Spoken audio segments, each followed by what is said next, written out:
Alright guys, welcome back to another video. It's been an interesting 24 hours if you are an Xbox fan, Xbox customer, if you've been on social media, just seeing all the craziness that always goes on when Xbox makes these types of announcements. It's something that we've known now for a while that they've been doing, which is expanding their ecosystem out to more and more people. I mean, this is not just from the first business update in February. This has been from years ago where they have been telling everyone that their ecosystem is trying to reach as many people as possible, no matter where they play. And Phil Spencer talked about Indiana Jones being announced for the PlayStation 5. We'll go over that plus many other things.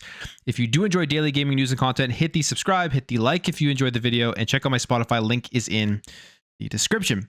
So Phil Spencer, he is always going in front and talking about these types of things after these announcements, and a lot of the outrage that is out there when it does happen, and a lot of that is constrained to social media. The average gamer does not care where people are playing their games and what devices they're playing them on, as long as they can access these games in one way or another. They will end up doing that. They just want to play the games. But a lot of the over-the-top opinions and outrage is constrained to social media, which in reality is a vocal minority of the gamers out there. And I think Phil Spencer addresses those all the time whenever these things happen. He's asked questions about these decisions, and he gives another response here. Now, a lot of people will look at this as just corporate fluff, and you can definitely take it that way, as they're a corporation who isn't going to give their trade secrets away when these things do happen. But he does give some interesting insight as to where the console numbers are and where Xbox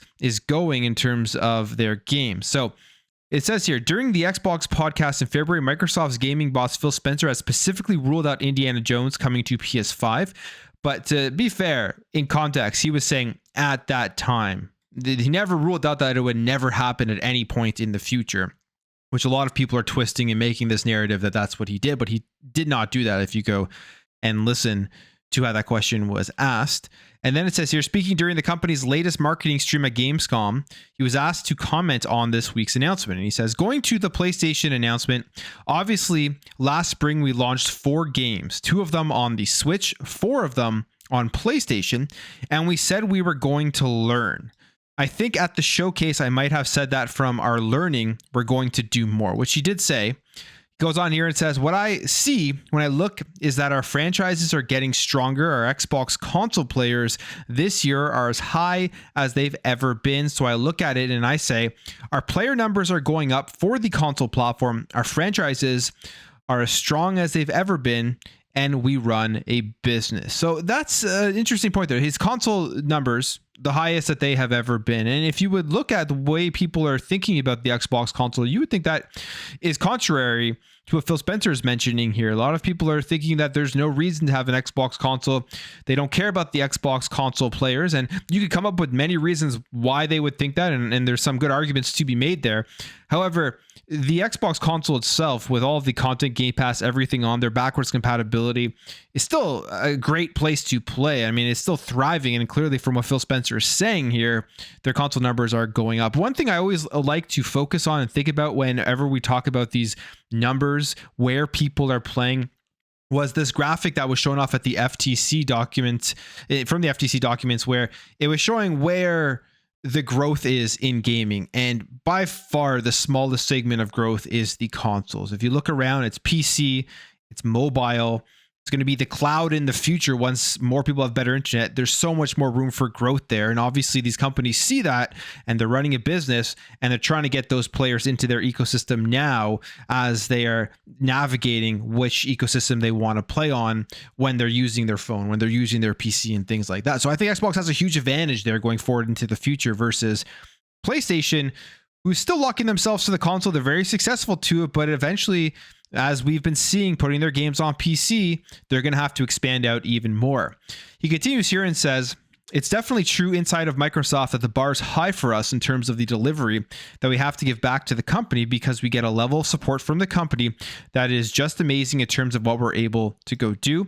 So I look at this. How can we make our games as strong as possible? Ensure that our platform continues to grow both on console, PC, and cloud. And I think it's just going to be a strategy that works for us. So with that being said, you can expect even more Xbox games coming over to PlayStation 5. Like Starfield will probably end up on the PlayStation 5 at some point in the future, if it obviously hasn't been there yet. But I mean, just from what they have been doing, you can kind of expect that. And he says here, in concluding, that pressure facing the games industry, which has seen thousands of job losses over the past 18 months, including many inside of Microsoft, and claims that traditional ways of distributing games will continue to change. Absolutely. I mean, we've seen it. It's not just Xbox. PlayStation is doing it. You're seeing AAA games end up on iPhones. Would have never thought about that years ago.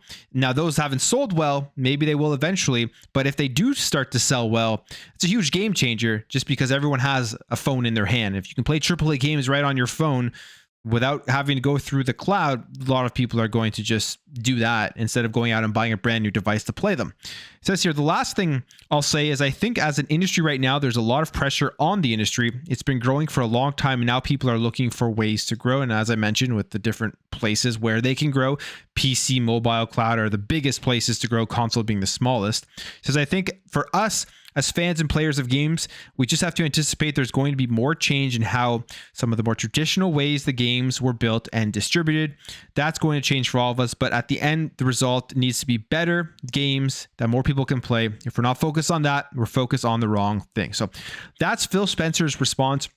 You can look at it as just corporate fluff, and I wouldn't fault you at all. But I think there are some things that you could take away from that. The reality of the situation is what Xbox is doing right now is something they've been saying for years. This isn't just from February. This is what they've been saying all the way back when they started putting their games on to PC. They are expanding out their ecosystem, and you're going to be able to play these games in more ways than one. And for me, I don't care. I enjoy it. I enjoy being able to access and play my games on any device I own, and I play everything. So I'll just go wherever the games end up being. Now, when it comes to consoles, a lot of people are saying the Xbox console is dead, which is not true.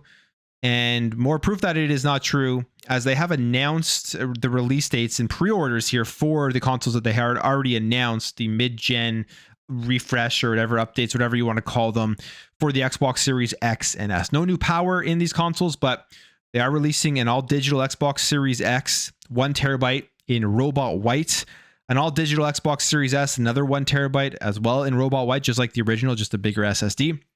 And then you have the special edition Xbox Series X 2 terabytes SSD Galaxy Black. I think they could have released a special edition for a game or something, but they're just going with this special edition generic one with that 2 terabyte of storage. Now, we knew about that, but what is crazy here and interesting to me is the pricing of these consoles. They are still full price. Like, they are still going to be at the very top end of what people were paying at the very beginning of this generation for the pricing. You can see here some of the pre-orders. So if you go here to the 1 terabyte, so this is Canadian, but if we want, because most people here are probably watching from the United States, but in Canada, this is even crazy. 1 terabyte all digital for the Series S is $450. For the Xbox Series X, it is going to be, I believe, $799 for the 2 terabyte in Canadian dollars, which is insane. And then for the Robot White one, the all digital, $650. Or $599, and then you have the one with the disc drive, still $650, which is crazy to me. Now, if you go over here to the United States versions of these prices, you'll see that the prices are still high, and the prices are not dropping on any of these consoles. So you have $350 for the 1 terabyte Xbox Series S, and then you're going to have $599 here for that 2 terabyte one, the special edition Galaxy Black. And then finally, for the all-digital Xbox Series S, it's going to be $450 American. So the prices are still at the top end of the consoles. We are now 4 years into this generation. I don't see these prices dropping anytime soon, because they haven't even dropped the price really of the 1 terabyte disk drive Series X. They dropped it by like $30. Right here, you can see it's $470. So I don't know who this is going to appeal to. There's not an upgrade in the power, and it's going to be a tough sell, I think, no matter what, even if people are still buying consoles. And what else is going to be affected here, I think, is who's going to buy the PlayStation 5 Pro, because we know that thing is going to be extremely expensive. It's probably going to be more expensive than that special edition Xbox Series X 2 terabyte. Who is that going to appeal to? So I don't know how big of a market there is for these right now without the price cuts, but we will see who ends up buying them. I know for me, I would eventually like to get that another Xbox Series X. I was hoping that they would cut the price of the current disk drive one, and I would replace my Series S with that Series X, but they're not doing that. So I'll just keep playing on my current Series X and my Xbox Series S. Now, they also announced a new accessibility controller. Xbox is great for this with their accessibility and just allowing as many people to play. Another thing to do that is their controllers that they have created. They had a one previously, which was really cool, and now they have this one here with a new accessibility stuff. So there's an adaptive joystick here. It's kind of just in one hand that you're going to be able to use it. All of these 3D printable files for different thumbsticks that can be used. And that's pretty cool. Then there is they also talk about the 8-bit Do Lite controller, which is a wireless controller designed for Xbox with a bunch of different accessibility stuffs. And there also is the BioWave Proteus controller designed for Xbox. This one, super neat to see how they are able to come up with this type of stuff. But they're announcing and creating some more accessibility controllers for everybody out there to be able to jump in and play. Now, when it comes to, again, putting more games on PlayStation 5, Sea of Thieves was a huge success on the PS5. We have this here that they have sold over 1 million copies on the PS5. So if you're ever sitting back and asking yourself, why are they doing this? Well, it's because they are going to be printing money from PlayStation players. People want to play these games. They're going to get the money from those players and they're going to reinvest it back into Xbox and then give more value and content to the Xbox ecosystem. So it says here that trusted sources have indicated to me, and this is Jess Corden speaking on Windows Central, saying trusted sources have indicated to me that Sea of Thieves has crossed 1 million sales on PlayStation since its launch over there, and is most likely higher still since this information came to me, which is pretty crazy. So, and Microsoft, they say, is looking to make an extra 40 million plus in revenue that it wouldn't have had if they kept the game exclusive. 40 million plus in revenue they're getting from PlayStation users just for Sea of Thieves. And you take that and Indiana Jones is going to sell like insanely over there too. So all of that revenue from the business perspective. I mean, as a gamer, I don't care how much money they're making other than the fact that it'll bring me more content in games. But just if you're looking at strictly from the business perspective, it makes absolute sense to put those games on to the other platforms when there's the rising costs of game development. That's just the reality of it. No matter how much people want to war over the plastic boxes, when that is just not the main focus of the gaming industry right now. So that's crazy. And we're going to see Indiana Jones do, I think, similar numbers, probably more than 1 million, to be completely honest, since it's going to be coming out far closer to the actual release on Xbox. So a lot of people are just going to wait, and they're going to go and buy that game at full $70 on the PlayStation 5, which is a huge win there for the Xbox side of things. Now, when it comes to Forza Horizon 5, we did get that reveal and look at the new game mode that we know is coming over to the game. Is coming in September of 2024, and it is a hide and seek game mode. So it's a new reveal trailer that was released yesterday.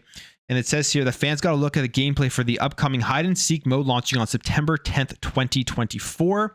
And the hide and seek mode will be available as a free update for the online multiplayer gameplay. And it features ticking clock for hiders to reach the finish line, as well as gauges for detection and progress. So hide and seek. Have you ever played hide and seek as a kid? I mean, you're playing hide and seek with cars and you're trying to get to the finish line. So pretty cool. Go check out the trailer. I took a look at it. It looks like it'll be a ton of fun. And Forza Horizon 5 obviously was that game in the rumors that was coming to PlayStation 5 at Gamescom. That obviously never happened. So will it come in the future? We don't know, but there's a new game mode here for all the Xbox players out there. Now, PlayStation, very successful recently with the having the launch of Wukong on there. And I mean, this game is coming to Xbox at some point, but the launch has been insane for this game. Over 2 million plus players on Steam. But as I mentioned in my previous videos, why this game is so successful, why there's so many people playing it, is because it's being heavily pushed in China. And a lot of people over there are picking up the game. In fact, a lot of people there are going to buy a PS5 just to play this game in China specifically. This comes via BNN Bloomberg, saying that the release of China's biggest PC game to date, Black Myth Wukong, also sparked an unusual buying spree for Sony Group's PlayStation 5, and the PS5 jumped to the top of Alibaba Group Holdings list for electronics game equipment in the week leading up to Wukong's August 20th release, doubling its sales from the same period a year earlier. So obviously it's based on the Chinese culture, mythology, and all that stuff. And the people there are been marketed too crazy for this game, so they're going out and playing it and picking up the PS5 to play it there. And again, you look at this, and a lot of people like to always say it's Xbox versus PlayStation, and I don't think it's been Xbox versus PlayStation for a while now. I think Xbox is looking at the broader scope of the gaming industry, and they're seeing the Tencent, because this is a Tencent backed game, and just how big Tencent is, how big they can be, especially in these regions of the world. And Xbox has a very hard time competing in these regions. So they have to do something else where they do well to be able to compete with Tencent in the future. And that's why I think they're doing a lot of what they do to set themselves up for future success. And it's not Xbox versus PlayStation. It's Xbox versus Tencent and Xbox versus Amazon. It's Xbox using PlayStation Now basically to help them grow bigger by getting their games everywhere and trying to make more revenue that way. So it's very interesting how the gaming industry is unfolding here in 2024. It's just not the same industry that it was when I was a kid, and a lot of people probably watching this video was a kid. Now, if you are a fan of the PlayStation Portal, looks like it was the best-selling accessory this year. And I have to say, I did buy it when it first launched. Then I returned it because I didn't like it. But as the months have gone on, I'm becoming more and more of a fan and a believer of cloud gaming and of the whole remote play thing, with connections getting better. I know for me, Xbox Cloud Gaming has been phenomenal. I just bought a controller to use on my phone for cloud gaming. So I can see this taking off even more into the future, and the way that people are going to be playing games is going to be via the cloud. But this comes via Circana's Matt Piscatello, who recently shared that the United States video game market highlights for July 2024 with $4.4 billion spent across video game hardware, content, and accessories.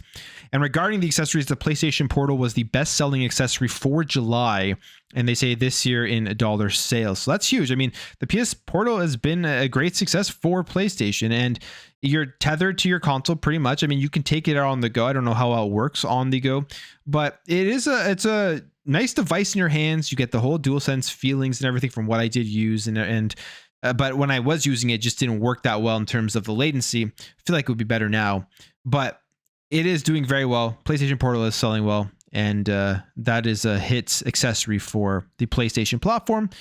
I wish the PSVR 2 would have been hits accessory for the platform, because I still have a PSVR 2 that I have not touched in a very, very long time. All right, and we will end off here talking about a couple of more things, or basically just one more interesting thing here, and that is that Stalker 2 looks like it is going to have some great performance on the Xbox Series X. So this is John Linneman. He says, played Stalker 2 on an actual Xbox Series X. It's shaping up very well technically. I'm impressed. Surprisingly great image quality too.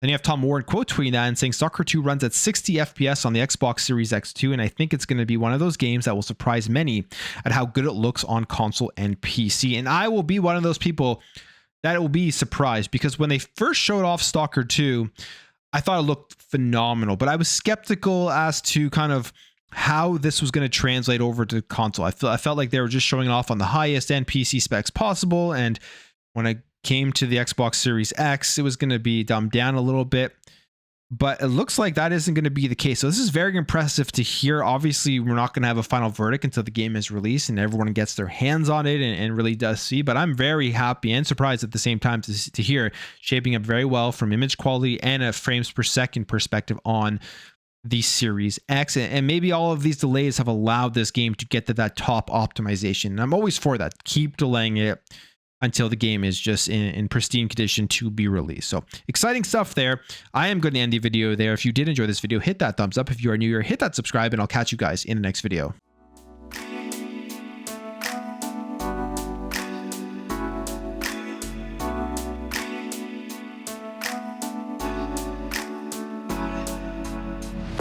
Bye.